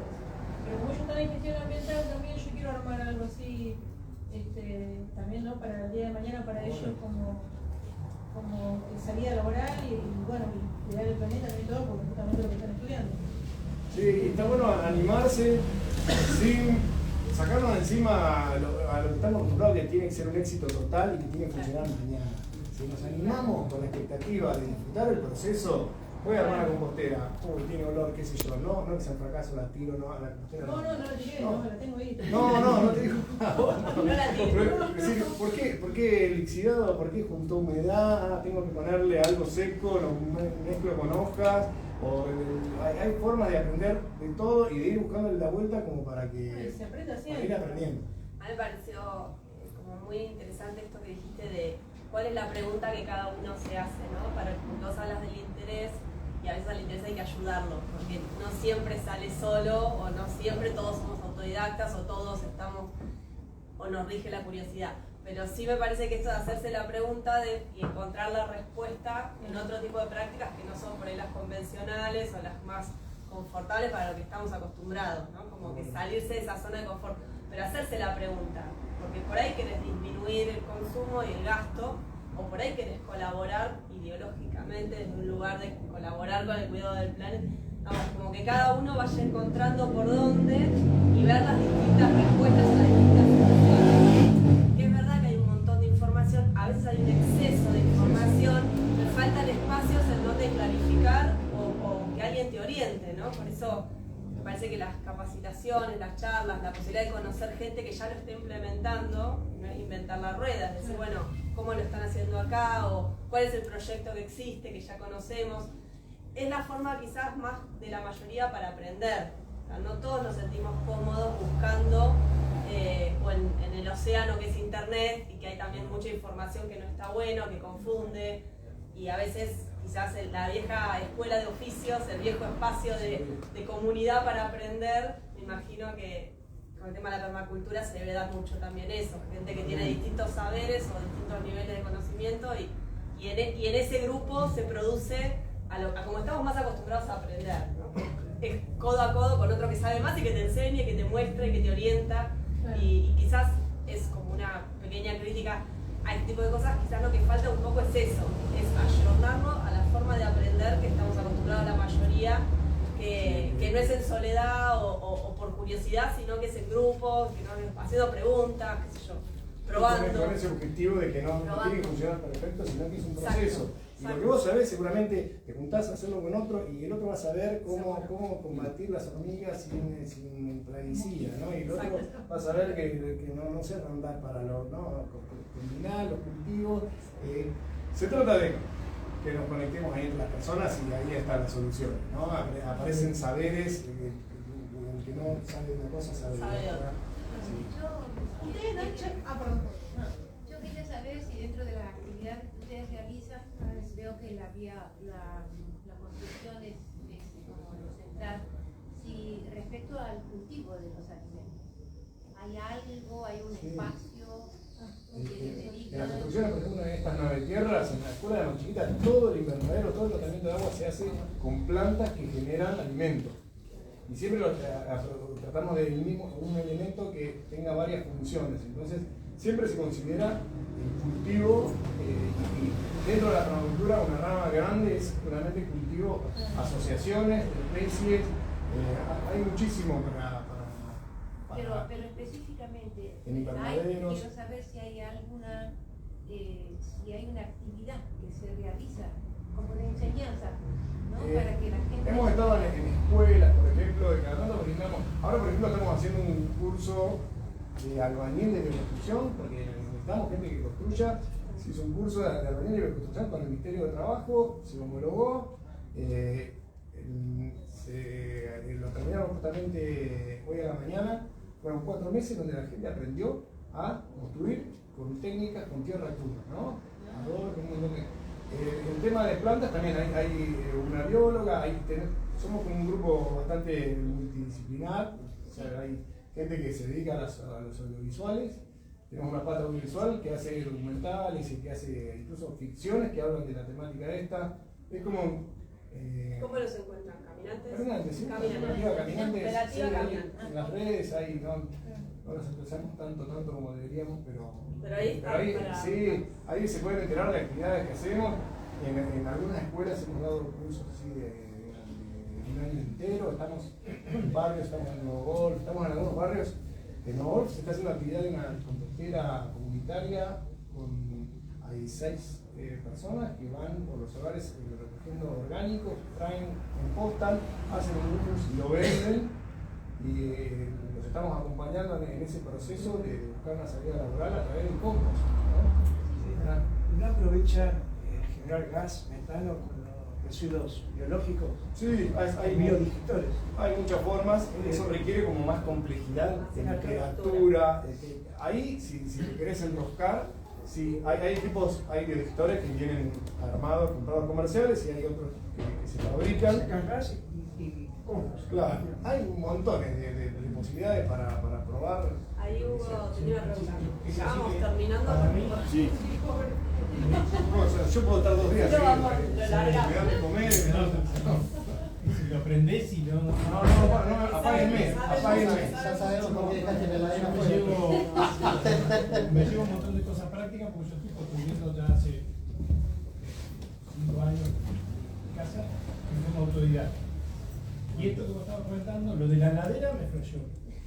Porque la tengo metida ahí en un cajón. Vas a ser el responsable. Sí, claro. Cuando te vas a filmar de arriba para hacer todas las heladeras en los patios. Es más, acabas de terminar una discusión familiar, matrimonial, ¿viste? ¿A dónde va la heladera? ¿Dónde tiene que ir? Le podés echar la culpa que el vecino se tomó la cerveza esa. Yo no fui, se la tomó el vecino, vino a la noche. Pero el tema ese de la ventilación es mía y aparte todo lo que esto de la ventilación. Me alegro.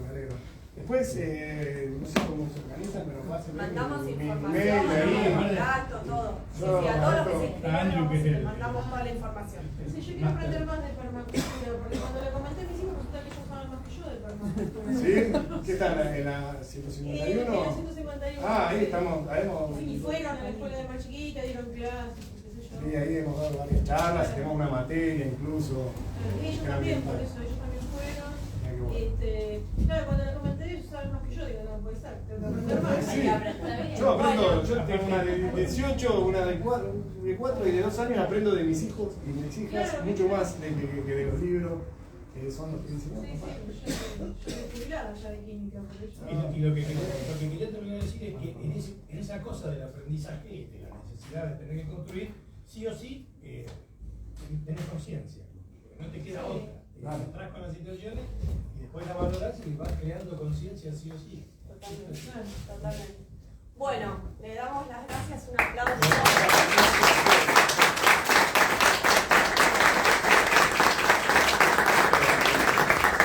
Bueno, y agradecerles a todos que vinieron. Ese es el inicio también de otras actividades. Pueden traer ecoladrillos acá, nosotros somos punto de acopio. Pero entre las 13 y las 17, pero estén atentos a las redes porque ahora en verano probablemente cambiemos el horario. Hace muchísimo calor en esa franja, así que vamos a ver cómo lo ajustamos. ¿Sí? Pero pueden traerlas acá. Así que bueno, gracias. Gracias por venir.